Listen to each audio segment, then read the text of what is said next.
Welcome back to my channel.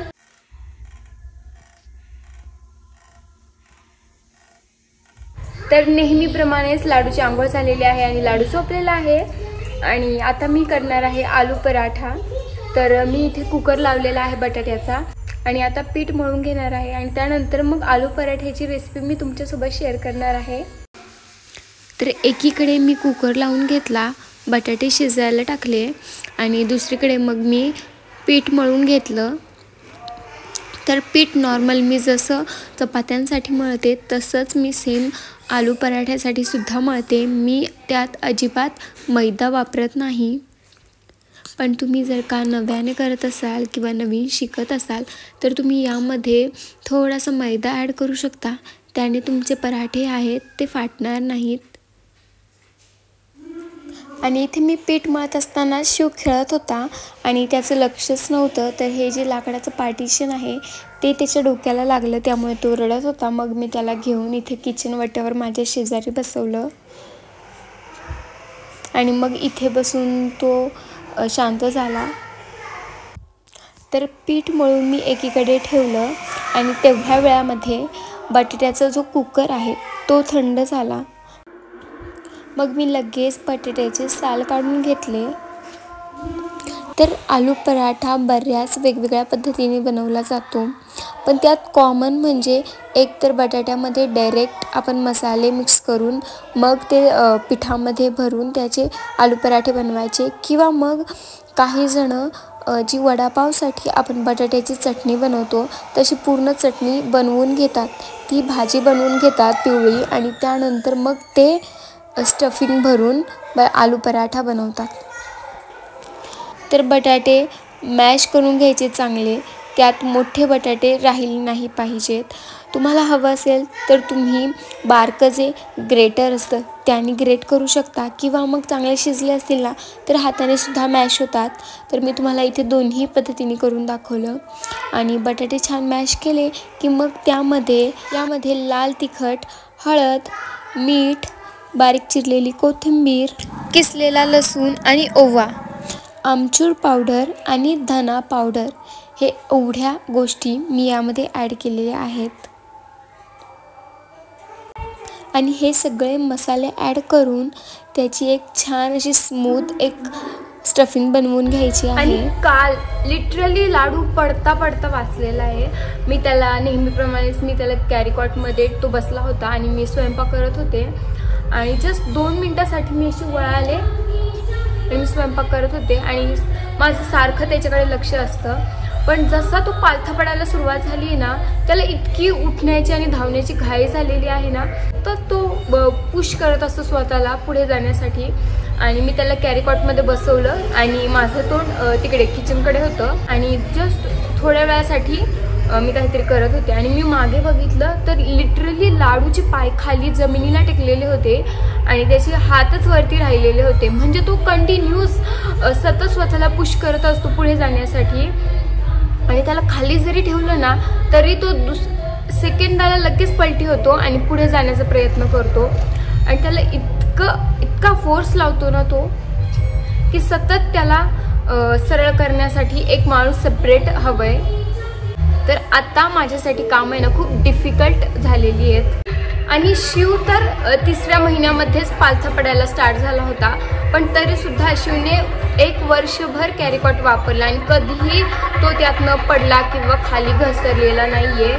पण Ladoo is too much active, like इतका active आहे ना तो की सतत तो त्याची धडपड चालू असते। पीठ मळून मी ते मुरायला ठेवलं आणि तेवढ्या वेळामध्ये मी रात्री जी घासलेली भांडी होती ती सकाळपर्यंत छान वाळतात।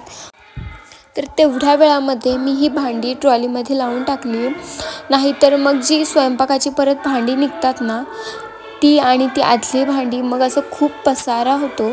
सो मग मी रात्रीची जी भांडी होती ती आधी लावून घेते आणि त्यानंतर मग उरलेली जी भांडी होती ती घासून टाकली। काय चिक्कू तुला आवडतो? Hi five.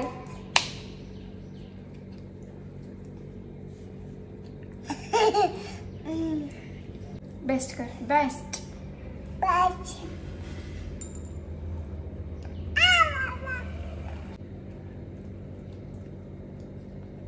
Very good. Shiv आता स्ट्रॉंग बॉय होणार ना. शिव स्ट्रॉंग बॉय आहे ना. शिव चिक्कू खातो.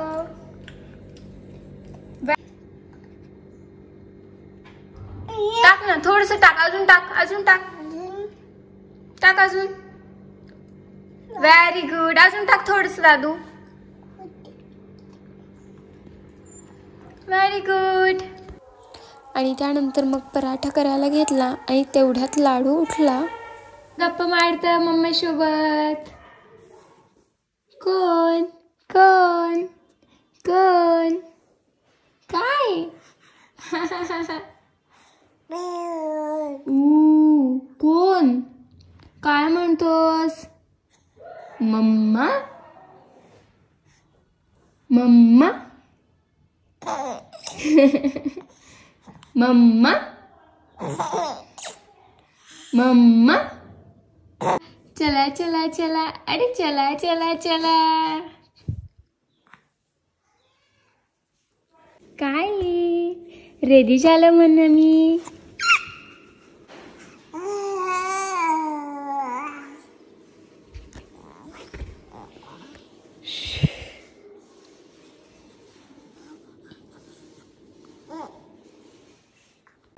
त्यानंतर मी लाडूला फीड केलं आणि मग मी त्याला खालीच ठेवलं होतं. त्याचं तो खेळत होता म्हणून मग मी इथे पराठे करायला घेतले.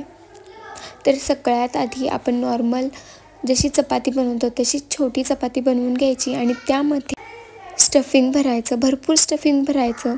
आणि स्टफिंग भरलं की त्यानंतर त्यावर पीठ टाकायचं. म्हणजे जे स्टफिंग आहे ते आपल्या पिठाला चिटकत नाही आणि आपला पराठा जो आहे तो फाटत नाही. जसं आपण पुरणपोळीची प्रोसेस करतो ना, सेम तसंच पिठामध्ये पुरण भरल्यासारखं करायचं. आणि तुम्ही पाहू शकता की किती सोप्या पद्धतीने पराठा लाटला जातो. अजिबात चिटकत नाही आहे किंवा फाटत नाही आहे. या पद्धतीने तुम्ही पराठा नक्कीच बनवून बघा. आणि हा पराठा मी छान बटर लावून भाजलेला आहे, त्यामुळे याची चव आणखीनच वाढलेली आहे. बटर लावून पराठा भाजला ना की तो खूप जास्त टेस्टी लागतो. तुम्ही बटर किंवा मग तुम्ही तूपसुद्धा वापरू शकता. छान क्रिस्पी करून घ्यायचा पराठा आणि त्यानंतर मग तो चटणीसोबत किंवा मग सॉससोबत सर्व करायचा. त्यानंतर हा पराठा जो होता तो मी शिवला दिला आणि मग जे उरलेले पराठे होते ते सुद्धा मी पटपट बनवून घेतले.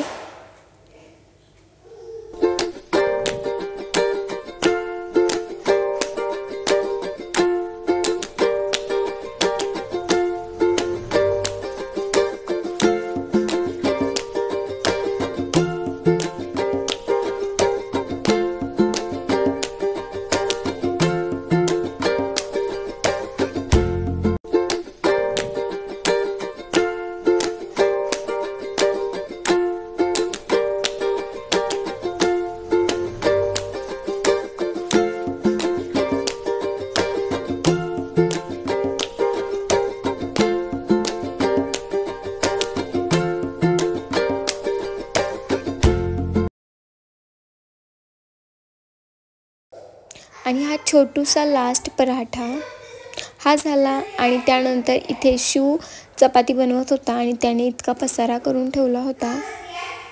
मग मी हे सगळं आवरून घेतलं, लाडूला पुन्हा झोपवलं आणि मग इथे मी काल मम्मींनी चीक बनवला होता. काही जण याला खरवससुद्धा म्हणतात, तर ते मी खात होते. तुमच्याकडे हे बनवतात का मला नक्की कमेंटमध्ये सांगा. त्यानंतर इथे संध्याकाळची वेळ झाली होती आणि लाडूची पुन्हा एक झोप झाली होती. आणि लाडू जेव्हा पण समोर फोन असतो ना मग तो फोनमध्येच बघत असतो. आणि इकडे लाडूला टेडी बिअर दिसला होता आणि ते पकडण्यासाठी तुम्ही पहा त्याची किती धावपळ चालली होती.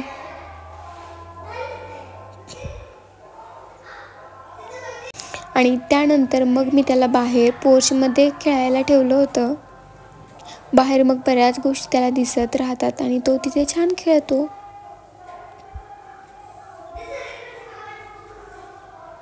तर मला आता लाडूचं 4 मंथचं फोटोशूट करायचं आहे आणि आता शिवरात्री जवळ आलेली आहे. सो मी शिवरात्रीचीच थीम करायचं ठरवलेलं आहे आणि त्यासाठी मला शिवचं एक शर्ट आहे ते शोधायचं आहे आणि त्या शर्टमध्ये मी शिवचं सुद्धा फोटोशूट केलं होतं आणि त्याचा हा फोटो मी इथे लावते म्हणजे तुम्हाला कळेल की ते शर्ट मला का हवं आहे.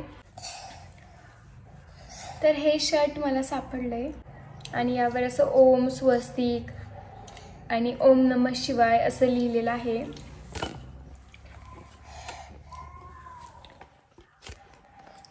काय करतो? नीट करतोस? बर देऊ.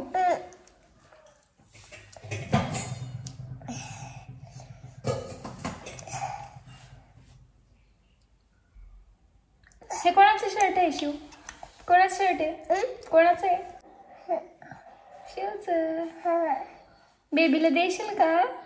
बेबीला? Very good. तर संध्याकाळी शिवचा मामा आणि आजी आले होते तर मी इथे त्यांच्यासाठी चहा बनवला आणि येताना नेहमीप्रमाणेच तिने लाडू करून आणले होते प्लस माझ्यासाठी बडीशोप आणली होती. मग इथे त्यांना चहा दिला आणि त्यानंतर मग शिव मामाच्या गाडीवर जाऊन बसला होता की भूर जायचं म्हणून. मग चहा घेतला आणि तो आम्हाला बाहेर घेऊन गेला. ते काही मी शूट केलं नाही आणि हा व्लॉग मी इथेच एंड करते. व्हिडिओ आवडला असेल तर नक्की लाईक करा, माझ्या चॅनलला सबस्क्राईब करा. भेटूयात माझ्या पुढच्या व्हिडिओमध्ये. तोपर्यंत टेक केअर. Bye bye.